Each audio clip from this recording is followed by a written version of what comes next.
नमस्कार दोस्तों।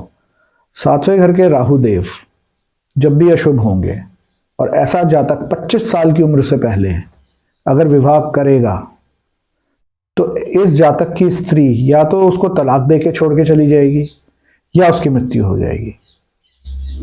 ऐसा जातक हमेशा ही मुश्किलों में घिरा रहता है और वो जो भी काम करेगा उसको कोई ना कोई मुश्किल सामने जरूर आएगी जिसको वो पार ही नहीं कर पाएगा। और अगर ऐसा जातक बिजली से संबंधित, जेल से संबंधित या पुलिस से संबंधित कोई भी कार्य में होगा तो वो अल्पायु होगा, मतलब उसकी मृत्यु जल्दी हो जाएगी।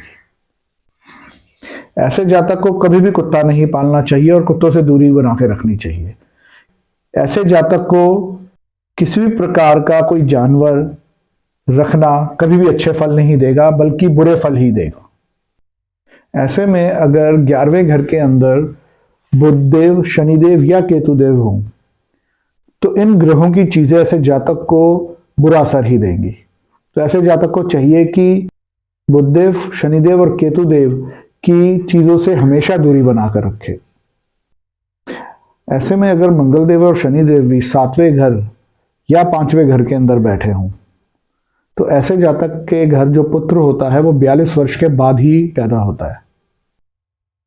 7वें घर के अंदर किसी स्त्री के राहुदेव हों तो उस स्त्री को विवाह बहुत ध्यान से और जन्म कुंडली पूरी मिलवा के करवाना चाहिए, क्योंकि पूरे आसार रहते हैं कि ऐसी स्त्री के तलाक भी हो सकता है और उस स्त्री की मृत्यु भी हो सकती है।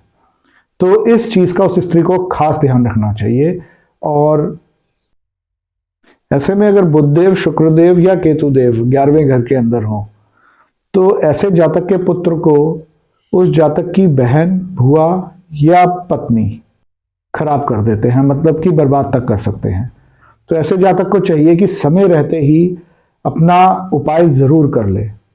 उपाय के तौर पर ऐसे जातक को चाहिए कि 4 नारियल पूजा वाले, जो कि पूरे जटा वाले नारियल होते हैं परंतु उसमें पानी नहीं होता, सूखे होते हैं अंदर से, वो अपने सिर से 7 बार घुमाकर जल प्रवाह जरूर करे। लेकिन इस चीज का ध्यान जरूर रख ले कि वर्षफल के अंदर उस समय जब ये उपाय करे तो 7वें और 10वें घर के अंदर राहु देव के कोई दुश्मन ग्रह ना बैठे हो। ऐसे जातक को चाहिए एक स्टेनलेस स्टील का बर्तन लेकर जिसका ढक्कन लगा ऊपर, उसमें गंगा जल भर के और एक चांदी का चकोर टुकड़ा उसमें डाल के ढक्कन को बंद करके और कली का टांका लगाकर हमेशा अपने घर में रखे। और जब भी वहां उसमें गंगा जल कम हो जाए या खत्म हो जाए तो फिर से उसमें गंगा जल भर के रख ले। और ऐसे जातक को विवाह हमेशा 25 वर्ष के बाद करवाना चाहिए और जन्म पत्री अच्छी तरह मिलवाकर सभी गुण मिलते हों तभी करना चाहिए। वैसे ऐसा तो सभी को करना चाहिए, क्योंकि आजकल लोगों में पेशेंस बहुत कम हो गए हैं और अगर लोग सोचते हैं कि अगर उनमें कंपैटिबिलिटी नहीं और वो फिर भी साथ में रह लेंगे तो वो हो नहीं पाता। ऐसे में हर जातक को चाहिए कि वो जन्म पत्री जरूर मिलवाए, क्योंकि जन्म पत्री मिलवाने से कंपैटिबिलिटी ही पता लगती है। उसके अंदर भी जो गण होते हैं कि गण कौन सा है और राशि कौन सी है, नाड़ी कौन सी है, भकूत, तो इसमें सभी दोष तभी पता लग जाते हैं कि इनके अंदर अनकम्पेटेबल क्या है और अकॉर्डिंगली आप फिर डिसीजन ले सकते हैं। तो उससे आसान हो जाती हैं चीजें। और विवाह के बाद ऐसे जातक को चाहिए कि एक चांदी का चकोर टुकड़ा चांदी की कटोरी में डालकर गंगा जल से भर के चांदी की प्लेट लगाकर अपने बेडरूम में रखे।